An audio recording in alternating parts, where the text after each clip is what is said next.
아이성의 실패는 한 가지 이유만으로 실패한 것이 아니다 말씀드렸습니다. 아간의 범죄라고 하는 주요 원인이 있었고, 또 아이성을 정탐한 정탐꾼들이 자기 멋대로 2,000명이나 3,000명 정도만 올라가도 아이성을 점령할 수 있다라고 하는 하나님의 뜻과는 전혀 상관없는 병력 인원을 조종하는 그 인간의 계산, 그리고 그들의 보고를 곧이곧대로 믿어준 여호수아의 안일함, 이런 것들이 어우러져서 일어난 사건. 게다가 아이성을 점령하지 못하게 되니까 원망과 불평을 쏟아내는 이스라엘 백성들을 보면서 그들의 마음속에는 감사, 은혜의식 전혀 없었다라는 생각을 하게 되는 거죠. 하나님은 이런 이스라엘 백성들 앞에서 아간이 범죄를 했는데도 불구하고 아무 말씀을 하지 않으셨습니다. 그냥 두고 보신 거죠. 이처럼 하나님은 우리가 어떤 일을 할 때에 아무 말씀도 하지 않고 묵묵부답처럼 아무 말씀하지 않고 가만히 계신 것처럼 생각드는, 오해가 드는 경우들이 있습니다. 이런 경우들 때문에 우리 신자들이 말씀에 대해서도 신앙생활 하면서도 그리 민감하게 행동하지 않는다는 점이죠. 또 말씀을 듣는 것을 아주 쉽게 생각합니다. 말씀을 들을 때 우리 트렌드가 그래서 그런지 몰라도 자기들 마음에 드는 말씀만 듣기를 사모하고, 또 드라마 보듯이, 재미있는 코미디 보듯이 그렇게 말씀을 들으면 된다고 생각을 하고, 말씀도 어떻게 보면 어떤 장르가 있어가지고 그 말씀 취향을 따라서 이 사람들의 모습들이, 또 그 말씀의 취향이 시대의 사람들의 마음에 따라 변하는 것을 볼 수 있습니다. 그리고 설교를 하고 나면 항상 성도들은 뭘 기억하느냐면, 정말 그날 전달하고 싶은 하나님의 뜻은 하나도 얘기하지 않고 웃기는 이야기, 이런 이야기들만 기억하고 있고, 말씀의 진리 앞에서는 귀를 닫거나 사모하는 마음이 전혀 없다라고 하는 것, 다는 아니더라도 그런 신자들의 양태가 우리 교회 안에서 많이 왕왕 일어나고 있다는 점입니다. 오늘 8장에 와서 우리는 생각해야 될 것이, 이 하나님의 말씀, 하나님의 뜻, 이것에 대해서는 좀 더 민감하고 좀 더 마음을 쓰고 집중해야 된다라는 생각을 하게 되고요. 금요일 날 제가 말씀을 드렸지만 우리는 빛의 자녀들이기 때문에 이 빛의 자녀들은 은혜와 진리에 집중하는 자세가 꼭 필요합니다, 이렇게 말씀을 드렸습니다. 그러니 우리 사랑하는 성도 여러분, 말씀, 진리, 은혜, 여기에 집중하는 생활을 꼭 여러분 신앙생활 안에서 감당해 나가시기를 주님의 이름으로 축복합니다. 아멘. 네, 아멘입니다. 감사합니다. 이제 오늘 8장에 와서는 드디어 아간이라는 사람의 범죄가 응당 대가를 치르게 되고, 회개하면서 이스라엘 백성들 전체가 거룩한 공동체로 거듭나게 됩니다. 그렇게 거룩한 공동체로 거듭나게 되니까 제일 먼저 하나님이 하시는 일이 있어요. 그게 뭐냐면 하나님이 격려와 지지를 한다는 겁니다. 1절입니다. 같이 읽어보겠습니다. 시작. 여호와께서 여호수아에게 이르시되 두려워하지 말라, 놀라지 말라. 군사를 다 거느리고 일어나 아이로 올라가라. 보라, 내가 아이의 왕과 그의 백성과 그의 성읍과 그의 땅을 다 내 손에 넘겨 주었으니. 아멘. 이 사람들에게는 이 약속의 말씀이 있고, 우리 신자들에게도 약속의 말씀이 있는데도 불구하고 공통적인 감정 하나가 있습니다. 그건 뭐냐면, 실패했거나 우리가 주저앉게 되면 주저앉게 만들었던 그 원인에 대해서 왠지 모를 이유도 없는 두려움을 갖는다는 거죠. 내가 거절당한 기억을 두려움으로 만들어 놓고 가슴속에 꼭 가지고 있는 분들이 있다고 하죠. 거절당하거나 실패했던 것을 두려워하지 마십시오. 오늘 이 아이성에서 실패했던 이스라엘 백성들에게 하나님이 두려워하지 마라, 놀라지 마라, 이렇게 말씀하는 이유는 우리에게는 공통적으로 가지고 있는 마음이 실패를 하고 나면, 넘어지고 나면, 거절당하고 나면 그걸 두려움으로 우리 마음속에 가지고 있다는 거죠. 지금 이스라엘 백성들 나라 없어요. 아직 왕도 없습니다. 그냥 전쟁을 해서 차지해야 될 땅뿐입니다. 그런데 아이성이라고 하는 그 성도 점령하지 못하고 실패하면서 좌절했잖아요. 이런 상황을 하나님은 잘 알고 계셨습니다. 그래서 다시 일어서야 되는 이스라엘 백성들에게 제일 먼저 하신 말씀이 좀 두려워하지 마라, 놀라지 마라, 이렇게 격려와 지지를 보내고 계시다는 거죠. 우리도 마찬가지입니다.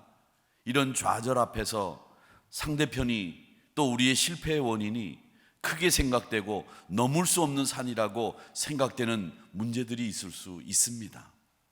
있으시다면 지금 여러분, 하나님이 이스라엘 백성들에게 격려와 지지를 보내는 놀라지 마라, 두려워하지 마라, 이 말씀에 귀를 기울이시기를 바랍니다. 우리 주님도 요한복음 14장 27절에서 그런 말씀을 하셨어요. 평안을 너희에게 끼치노니 곧 나의 평안을 너희에게 주노라. 내가 너희에게 주는 것은 세상이 주는 것과 같지 아니하니라. 너희는 마음에 근심하지도 말고 두려워하지도 말아라, 이렇게 말씀하셨습니다. 그런데 우리가 제일 많이 우리 마음속에 일어나고 있는 감정의 변화가 어떤 감정의 변화들이 일어나느냐? 두려움이 제일 먼저 일어나고요, 제일 많은 우리 마음의 중요한 부분은 근심이라고 하는 녀석이 우리 마음 중심에 떡하니 자리 잡고 앉아서 무슨 일을 할 때마다 근심하게 만들고 무슨 일을 할 때마다 염려에 붙잡히는 일들을 한다는 거죠. 이렇게 우리 마음속에 걱정과 염려, 이런 것들로 꽉 차 있다는 겁니다. 사랑하는 성도 여러분, 오늘 말씀을 꼭 기억하십시오. 이스라엘 백성들이 아이성을 점령하지 못하고 실패했을 때, 그리고 그들이 거룩함을 회복했을 때 하나님이 제일 먼저 보낸 말씀이 뭐냐? 두려워하지 마라, 놀라지 마라. 내가 아이성을 너희 손에 넘겨주겠다 말씀하셨고요, 주님도 우리들에게 세상이 주는 평안이 아닌 내가 주는 평안을 너희들이 누릴 수 있도록 만들어주겠다 약속하셨습니다. 그러기에 그 거룩한 하나님의 약속 앞에 우리가 두려움 없이 놀라지 않고 살아갈 수 있는 가장 중요한 거룩함으로 우리의 모든 모습들을 바꿔나가며 무장하는, 그리고 하나님의 말씀에 귀담아 우리의 귀를 기울이고 마음을 쓰는 여러분들이 되시기를 주님의 이름으로 축복합니다. 그리고 하나님의 명령 1절을 보십시오.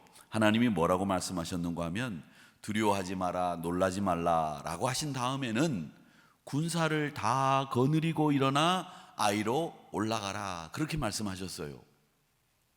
아이성을 점령하기 위해서 정탐꾼을 보냈을 때 그 정탐꾼들이 정탐하고 돌아와서는 뭐라고 얘기했는가 하면 2,000명이나 3,000명만 올라가도 넉넉히 이길 수 있겠습니다, 그렇게 그렇게 보고를 했거든요.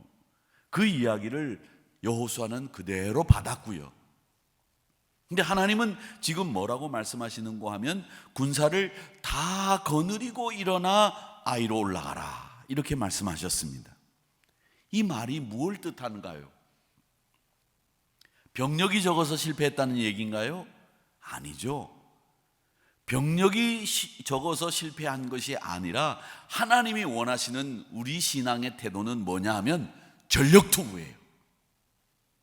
전력투구. 이 전력투구라고 하는 말에는 항상 똑같이 쓰이는 말이 있습니다. 그게 뭐냐? 지속적으로 계속 끊임없이 계속 싸우는 거예요. 설렁설렁하지 말라는 겁니다. 지금 이스라엘 백성들이 아이를 점령하지 못했습니다. 그것으로 끝나는 겁니까? 아닙니다. 졌어도 이제 새로운 마음가짐의 순종으로 아이성을 다시 점령해야 되는데, 그게 이스라엘이 해야 될 일인데, 이게 2,000명 3,000명으로 하나님은 왜 계산 못 하시겠어요? 할 수 있어요. 그런데 하나님은 모든 군사를 다 거느리고 올라가라고 말씀하셨습니다. 전력투구해야 된다는 거죠.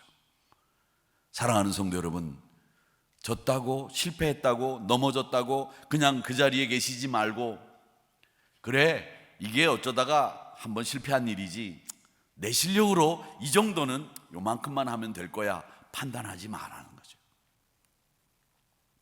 전력투구해야 된다는 거죠. 물론 전력투구를 하는 거 늘 성경학자들이 이야기하는 말씀 중에, 신학자들이 하는 말씀 중에 하나님의 약속이 있습니다. 그 약속이 뭡니까? 우리가 두 손을 놓고 아무것도 안 해도 이루어진다는 겁니까? 아닙니다. 약속이 있다면 그 약속을 위해서 우리가 달려나가는 그 수고가 헛되지 않도록 만들어 주신다고 하는 하나님의 약속이에요. 그러니까 여러분, 전력투구를 하시는데 이런 어처구니 없는 일을 당하는 일들은 우리가 세상에서 당하지 않는다는 거죠. 솔로몬은 정말 위대한 사람이었습니다. 뿐만 아니라 부귀영화를 모두 누린 사람입니다. 그런데 솔로몬은 다윗의 아들 가운데서 탁월한 아들은 아니에요. 탁월한 아들은 아니었습니다. 그런데 나중에 그는 그 조건이 정말 남부럽지 않은 조건을 갖추게 됐죠. 그런데 그가 끝까지 전력투구하지 않았습니다. 그래서 전도서에서는 그 전력투구하지 않는 자신의 모습을 가리켜서 뭐라고 얘기했는가 하면 헛되도다, 헛되도다, 이렇게 얘기한 겁니다. 여러분, 전력투구해야 값진 열매를 먹을 수 있습니다. 항상 최선을 다해 보시기를 바랍니다. 예수 믿어도 전력투구, 봉사를 해도 전력투구, 사업을 해도 전력투구, 모든 걸 최선을 다해서 해야 된다는 거죠. 저는 우리 한우리교회가 가지고 있는 전통이 뭐냐? 전력투구라고 생각해요. 전력투구. 그래서 제가 늘 말씀드리지 않습니까? 우리가 독립교회 시절에 체육대회를 하면 여자 청년들이 피구를 하다가 공 맞아도 안 맞았다고 나가라고 해도 안 나가고 끝까지 버티던 그런 교회 전통, 제가 우스갯소리처럼 얘기하지만 이게 뭐냐? 이기기 위해서 전력투구하는 전통이 우리 교회에 있다는 거예요. 흐리멍텅해가지고 말이죠, 이것도 아니고 저것도 아니고 그렇게 신앙생활 하지 말자는 거예요. 확실하게 하자는 거죠. 확실하게. 3절을 같이 또 읽어보겠습니다. 3절입니다. 시작. 이에 여호수아가 일어나서 군사와 함께 아이로 올라가려 하여 용사 3만 명을 뽑아 밤에 보내며. 밤은 쉬어야 되는 시간이죠. 잠을 자는 시간이죠. 그런데 이 용사들은 이 잠마저 뒤로 물리고 아이성으로 올라갑니다. 잠을 자야 되는 시간도 헌신의 희생의 시간으로 바꾸는 거예요.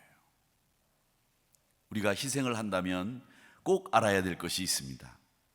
오늘 임직하는 분들이 우리 한우리교회를 위해서 희생을 다짐하신 분들인데, 희생은 어떤 희생이냐? 희생이 무슨 어떤 희생이 있습니까? 이렇게 말씀하실 분들도 계실 거예요. 그런데 있습니다. 인간적인 희생이 있고 신앙적인 희생이 있어요. 인간적인 희생은 항상 자기의 희생을 희생이라고 생각합니다. 그래서 그 희생의 대가를 바라고 남들에게 자신의 희생을 자랑하고 너희도 이렇게 희생해야 된다고 강요하기도 합니다. 인간적인 희생이에요. 그리고 그 희생을 통해서 신앙적인 배부름, 신앙적인 포만감, 그런 걸 갖는 거예요.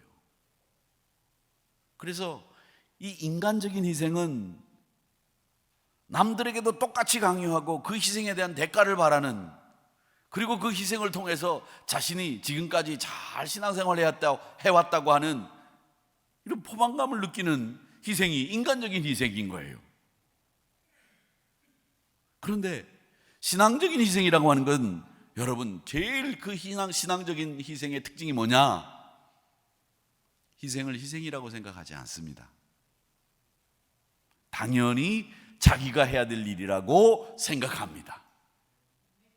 그게 신앙적인 희생입니다. 그리고 신앙적인 포만감보다는 그 안에 희생을 희생이라고 생각하지 않는 그 희생 가운데 뭘 느끼느냐? 포만감이 아니라 기쁨이 있다는 거예요. 기쁨이 있습니다. 만족보다는 기쁨이 그 신앙적인 희생 안에는 자리한다는 겁니다. 그리고 남들에게 강요하기보다는 그냥 묵묵히 음지에서도 보이지 않는 곳에도 그야말로 이름도 없이 빛도 없이 감당한다는 점, 그게 신앙적인 희생의 특징이죠. 아무리 아골골짝이라도, 아무리 어렵고 힘들어도 이름도 없이 빛도 없이 그 길을 간다는 거죠. 여리고성을 말없이 돌던 이스라엘 백성들처럼 잠을 뒤로 물리고 3만 명의 군사가 아이성을 향해서 올라가는 것처럼 희생적인 그 모습에 신앙적인 희생이라고 한다면 자기의 안락을 포기하고 그걸 희생이라고 생각하기보다는 내가 해야 될 일이라고 생각하고 그 안에 기쁨을 누리면서 하나님 앞에 충성을 다하는 희생, 이걸 여러분 꼭 기억하시기를 축원합니다. 드디어 이제 하나님의 전략이 여호수아에게 전달이 되는데, 이 전략이 어떤 전략이 전달이 됐는가 하면 아이성 서쪽에 매복을 군사를 시켜라. 매복. 그리고 북쪽에서 이스라엘 백성들이 자리를 하고 있다가 아이성에 있는 군사들을 유인하다가 쫓아오게 되면 매복하고 있는 군사들이 아이성을 들어가서 점령해라. 이 말씀을 전략으로 여호수아에게 지시합니다. 13절과 14절 같이 읽어보겠습니다. 시작. 이와 같이 성읍 북쪽에는 온 군대가 있고 성읍 서쪽에는 복병이 있었더라. 여호수아가 그 밤에 골짜기 가운데로 들어가니 아이 왕이 이를 보고 그 성읍 백성과 함께 일찍이 일어나 급히 나가 아라바 앞에 이르러 정한 때에 이스라엘과 싸우려 하나 성읍 뒤에 복병이 있는 줄은 알지 못하였더라. 아멘. 북쪽에 모든 군대가 주둔하고 있고 서쪽에 매복을 하고 있는 거예요. 여러분, 여리고성을 점령할 때와 아이성을 점령할 때 비교해 볼 필요가 있지 않겠습니까? 여리고성은 그냥 온전히 하나님의 방법밖에 사용된 게 없잖아요. 그냥 하루에 한 바퀴씩 돌고 마지막 날은 7바퀴 돌고 소리 지르고 양각나팔 불고 그리고 들어가면 되는 거예요. 인간이 한 방법은 하루에 한 바퀴씩 돈 거, 마지막 날 7바퀴 돈 거, 양각나팔 분 거, 함성 지른 거, 이거밖에 없어요. 근데 이걸 뭐 인간이 했다라고 보기에는 별로 한 일이 없이 그 튼튼한 여리고성을 점령했다고 하면 이건 하나님의 방법만 사용된 거죠. 그런데 이 아이성은 유인하고 매복하고 점령해야 되는 다분히 인간적인 전략이, 인간적인 노력이 동원되었습니다.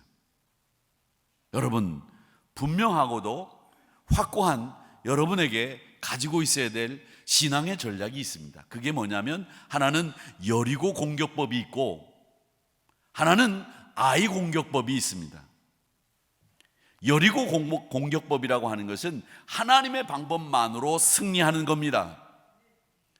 반면에 아이성의 공격법은 하나님의 전술로 인간의 지혜라고 하는 전략이 사용된 겁니다. 이 두 가지 방법 중에 우리가 승리하기 위해서 여리고성을 공격하는 공격 방법을 사용할 수도 있겠고요, 아이성을 공격하는 공격 방법을 사용할 때도 있습니다. 매복이라는 전술은 숨어서 기다리는 거고요, 유인이라고 하는 것은 사람을 끌어들여서 그 사람으로 함정에 빠뜨리는 전술입니다. 이 매복이라고 하는 전술을 먼저 생각해 보면 이건 기다리는 거예요. 숨어서 때를 기다리는 게 매복이라고 하는 전략입니다. 매복은 때를 기다리는 거예요. 근데 여러분, 아무것도 하지 않고 그냥 기다리는 것 같지만 그건 공격할 때를 놓치면 안 되지 않습니까? 매복이라는 게 마찬가지입니다. 우리 신앙생활도요, 아무것도 하지 않고 기다려야 될 시간이 있어요. 언제? 하나님의 때를 기다리는 시간이 있다는 거죠. 그러나 사탄은요, 늘 여러분들 마음속에 이런 마음을 주실 거예요. 우쭐거리게 만들고, 완악한 마음을 갖게 만들고, 비겁한 마음을 갖게 만들고, 그리고 조급하게 만드는 게 사탄이 하는 가장 특징 중에 하나예요. 조급해하지 마세요. 우쭐거리지 마세요. 비겁한 마음 갖지 마시고요. 사탄은 그리스도의 원수들과도 노골적으로 타협하게 만들고, 자포자기하게 만들고, 탐심을 만들어내고, 가혹하게 만들고, 우리 마음을 부패하게 만들고, 진리를 부인하게 만드는 게 사탄이 하는 일들이에요. 그래서 매복을 아예 할 수 없게 만드는 게 사탄이 하는 일들이죠. 여러분, 기다리세요. 겸손한 마음으로, 거룩한 마음으로 하나님의 때를 기다리셔야 됩니다. 그게 우리가 이 매복을 하는 이스라엘 백성들을 통해서 배우는 거죠. 아무 말 없이 하나님의 때를 기다리는 지혜가 있어야 됩니다. 이게 아이성을 공격했던 인간의 전술 중에 하나가 바로 하나님의 때를 기다리는, 조급해하지도 않고 우쭐거리지도 않고 비겁하지도 않고 하나님의 때를 기다리는 그 지혜의 눈을 가지고 때를 기다리는 이 자세, 이게 우리에게 필요하다는 거죠. 하나님의 때는요, 이르지도 않고 늦지도 않습니다. 항상 적절한 때가 하나님의 때인 줄 믿습니다. 이 하나님의 때를 이해하고 기다리려고 하면 우리 아버지 하나님의 주권을 이해해야 돼요. 바쁘고 정신없이 살아가다 보면 내가 사는 것 같지요? 내가 사는 게 아니지 않습니까? 하나님이, 주님이 살도록 만들어 드려야 되는 거잖아요. 우리가 원하는 거 당장 얻고 싶으시죠? 현대의 기술들은 우리가 기다리는 걸 용납하지 않습니다. 그래서 신앙도 자꾸 인내심을 잃어가요. 하나님의 때를 분별하는 것도 어려워지고 있습니다. 사랑하는 성도 여러분, 기다리세요. 그리고 조급해하지 마세요. 그거 사탄이 주는 마음이라니까요. 옛날 어른들 말씀이 있지 않습니까? 번갯불에 콩을 구워 먹을 수 있습니까? 번갯불에 콩 구워 먹었다는 사람은 제가 보들 못했어요. 하나님의 때를 기다리는 사람은 이렇게 인내와 하나님의 주권을 정확하게 이해하고 있다는 거죠. 시편 27편 14절 말씀에서 이렇게 말씀을 하셨습니다. 우리 같이 읽어보겠습니다. 시작. 너는 여호와를 기다릴지어다. 강하고 담대하며 여호와를 기다릴지어다. 아멘. 그리고 또 하나, 아이성에서 배울 교훈은 서쪽에서는 매복을, 북쪽에서는 도망가는, 유인하는 전략을 썼습니다. 이건 뭐냐면 이렇게 서로 합의된 마음으로, 합력의 마음으로 협력했다는 거죠. 제가 합력과 협력이 다르다고 말씀을 드렸습니다. 합력은요, 힘을 한 군데로 모으는 말이에요. 로마서 1장 18절의 말씀처럼 너희들이 합력하여 선을 이룰지니라 라고 했는데, 여러분들의 마음을 한 군데로 모아서 선을 이루어야 된다는 말이에요. 합력이라는 말은, 협력이라는 말은 어떤 한 일을 위해서 우리 모두가 힘을 모으는 게 협력이에요. 아시겠습니까? 그 협력이라고 하는 건 나 혼자 되는 일이 아니고 상대방이 있어야 돼요. 저분의 힘과 나의 힘을 합치는 게 협력이고요, 합력은 내 마음을 어떤 일을 하기 위해서 한 군데로 모으는 게 합력이에요. 아시겠습니까? 그런데 오늘 여기 말씀에는 협력을 했다는 거예요. 협력. 하나의 일을 완성하기 위해서 한쪽은 매복을 하고 한쪽은 유인을 하고, 그래서 이 매복과 유인이라고 하는 협력을 했다는 거죠. 매복하는 팀도 유인하는 쪽에 협력을 하고, 유인하는 쪽도 매복하는 팀이 아이성을 점령할 때까지 그 사람들이 없는 것처럼 그렇게 협력했다는 거예요. 사랑하는 성도 여러분, 우리 하늘의 교회는 어떤 일이 생겼을 때 꼭 협력하는 교회가 되기를 축원합니다. 협력하지 않으면 아무리 수고해도 승리의 면류관을 얻을 수가 없습니다. 어렵고 힘든 일이라도 삼겹줄이 되면, 세겹줄이 되면 모든 것을 견뎌낼 수 있는 것처럼 여러분, 어렵고 힘든 일도 할 수 있다는 것, 그게 협력이 필요한 이유예요. 스스로 일어설 수 없는 상황에서 도움을 줘야 되는 경우 협력을 해서 도와야 됩니다. 이게 교회 일이에요. 교회 일이라고 하는 것은 언제나 협력이 중요한 거예요. 협력이. 그래서 지방에도 협력하는 거고, 총회도 협력하는 거고, 우리가 기관들끼리도 협력을 하는 거예요.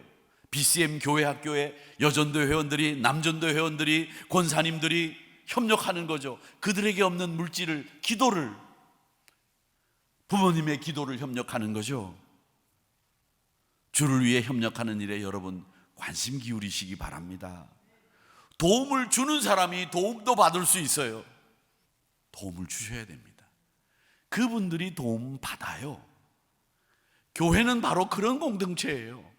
도움을 주는 공동체. 믿음의 사람들은 그래서 주는 일에 매진해야 됩니다. 여호수아를 보십시오. 26절에 보니까, 26절 같이 한번 읽어보겠습니다. 시작. 아이 주민들을 진멸하여 바치기까지 여호수아가 단창을 잡아 든 손을 거두지 아니하였고. 손을 들고 있었다는 거예요. 단창을 들고 아이성을 점령할 때까지. 손 들고 5분만 계셔 보실래요? 여호수아가 손을 들고, 단창에 손을 들고 아이성을 점령할 때까지 내리지 않았다. 힘들어도 진멸할 때까지 기다리고 또 기다렸다는 거죠. 또 하나 29절 말씀에 보면 여호수아가 또, 그가 여호수아입니다, 아이 왕을 저녁 때까지 나무에 달았다가 해질 때 명령하여 그의 시체를 나무에서 내려 그 성문 어귀에 던지고 그 위에 돌로 큰 무더기를 쌓았더니 그것이 오늘까지 있더라. 아이성의 왕의 시신을 해가 지자 나무에서 내려서 말하자면 장례를 치루어 주었다는 얘기입니다. 아무리 적이라고 할지라도 그 시신을 욕되게 하지 않았다는 거죠. 여호수아는 자기가 아이성을 점령할 때까지 해야 될 희생을 끝까지 치르고 해야 될 일들을 감당하는 모습을 보였고요. 또 상대편에 대한 이해와 배려, 존중을 잊지 않았다는 거죠. 여러분, 아무리 악하고 아무리 적이라도 배려하지 않는 사람은 도덕적으로, 양심적으로 그 마음이 마비된 사람이에요. 항상 우리는 다른 사람들을 배려해야 됩니다. 헤아릴 줄 알아야 됩니다. 제가 금요일 날 참 은혜 받았던 찬송이 우리 평신도 교육위원회에서 불렀던 그 특송이에요. 예수님의 성품이 나의 인격이 되고. 우리가 얼마나 그 찬송을 많이 부르고 있습니까? 예수님의 성품이 나의 인격이 되고 성령의 권능이 나의 능력이 되는 이런 신자가 되기를 위해서 우리가 기도하고 찬송하고 있지 않습니까? 예수님의 성품이 여러분의 인격이 되기를 축원합니다. 여호수아가 바로 그런 사람이었다는 거죠. 사랑하는 성도 여러분, 하나님께서는 실패한 백성들에게 다시 격려와 지지를 허락해 주셨습니다. 그리고 전력 투구하라고 말씀해 주셨습니다. 또 아이성을 점령했던 그 하나님의 전략을 기억하십시오. 밤에 가라고 하면 밤에 가는 신앙적인 희생을 감당했던 3만의 군사, 매복하고 유인하는 그 군사들의 협력의 모습.